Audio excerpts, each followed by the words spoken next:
சசிகலா தரப்பு வழக்கறிஞர் ராஜா செந்தூர் பாண்டியன் செய்தியாளர்களை சந்திக்கிறார். நேரலையில் பார்க்கலாம். விசாரணை மேற்கொள்ளப்பட்டது. குறுக்கு விசாரணையில் அவர் தெளிவாக பல விஷயங்களையும் அவர் பதிவு செய்தார். திரு ஓபிஎஸ் அவர்கள் என்ன சொல்லியிருந்தார், ஏற்கனவே இவர் என்ன சொன்னார், அதே போல் டாக்டர் பாபு ஆபிரகாம் அப்படிங்கிறவர் அவர் சாட்சியம் அளிச்சிருக்காரு. பாபு மனோகர் என்ற மருத்துவர் சாட்சியம் அளிச்சிருக்காரு. அவர் அளித்த சாட்சியத்தின் பொழுது திரு ஓபிஎஸ் அவர்கள் 7/10/2016 அன்று ஜெயலலிதா அவர்களை பார்த்தார் அப்படின்னு அவர் சொல்லியிருக்காருன்னு கேட்ட பொழுது, மருத்துவர் சொல்லியிருக்கிறார் என்றால் சரியாகத்தான் இருக்கும் அப்படிங்கிறத அவர் சொன்னார். 29/12/2016 அன்று இவங்க திருமதி வி.கே. சசிகலா அவர்களை திரு ஓபிஎஸ் அவர்கள் உட்பட முழு மனதாக எல்லாருமே பொதுச் செயலராக தேர்ந்தெடுத்தாங்க அப்படிங்கிற விவரம் மற்றும் ஏப்ரல் மாதம் ஆர்கே நகரில் 2017 அந்த முதல்ல தேர்தல் தடைப்பட்ட பொழுது அப்போ எதிர்த்தரப்பினர் ஜெயலலிதா அவர்கள் உருவப்பொம்மையை வைத்து சவப்பட்டி வைத்து பிரச்சாரம் செய்தார்கள் அப்படிங்கிற பல விஷயங்களை அடுக்கடுக்காக சொன்னார். எய்ம்ஸ் டாக்டர் என்ன செஞ்சாங்க, என்ன மாதிரி சொன்னாங்கன்றதை பற்றி பேசினார். நான் பல கேள்விகள் கேட்டேன். கேபினெட் மீட்டிங் நடந்தது, யார் தலைமையில் நடந்தது அப்படின்னப்போ அமைச்சர்கள் எல்லாரும் சேர்ந்து தான் முடிவெடுத்தோம் அப்படின்னாரு. அந்த முடிவெடுத்ததுக்கு அன்னைக்கு 2வது ரேங்க்ல இருந்த திரு ஓபிஎஸ் அவர்களும் 3வது ரேங்க்ல இருந்த திண்டுக்கல் சீனிவாசன் அவர்களும் இபிஎஸ் அவர்களும் இவங்க எல்லாருமே இருந்தாங்களா, எல்லா அமைச்சர்களுமே நாங்கள் இருந்தோம் அப்படின்னாரு. என்ன நீங்க தீர்மானம் போட்டீங்க அப்படின்னப்போ என்னால் மிக குறிப்பிடத்தக்க ஒரு விஷயம், திரு சி.வி. சண்முகம் மாண்புமிகு சட்ட அமைச்சர் என்ன சொல்லியிருக்காரு, கேபினெட் மீட்டிங் நடக்காததுக்கு நான் தான் சான்றுனாரு.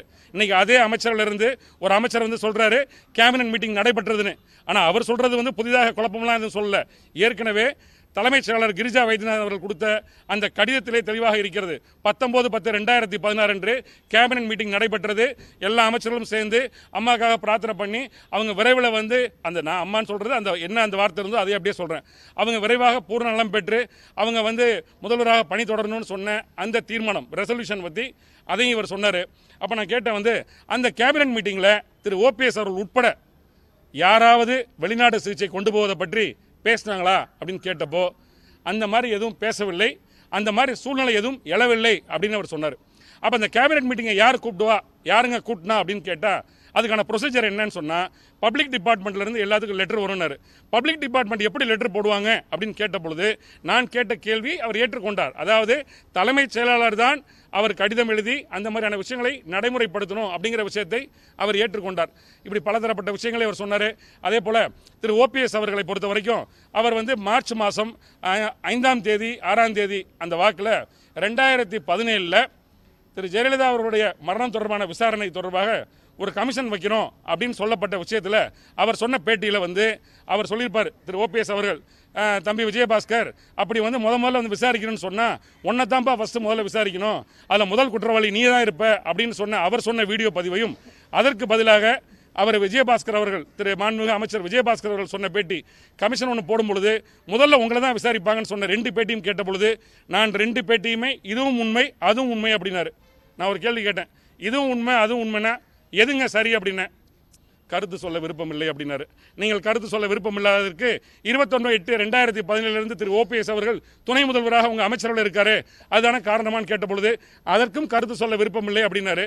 என்ன எங்களுக்கெல்லாம் என்ன தேவையோ திரு ஓபிஎஸ் அவர்கள் தொடர்பாக காழ்ப்புணர்வோடு தான் அவர் செயல்பட்டார். எல்லாம் அறிந்து கொண்டும் தெரிந்து கொண்டும் மருத்துவ சிகிச்சை பற்றி முழுமையான அவருக்கு எல்லாமே தெரிந்திருந்தும் கூட அவர் மறைத்து சொன்னாருங்கிற பல விஷயங்களை திரு விஜயபாஸ்கர் வாயிலாகவே நான் சாட்சியமாக வாங்கியிருக்கிறேன். விஜயபாஸ்கர் அவர்கள் அதுக்காக ஒத்துழைத்தார்னு சொல்ல முடியாது.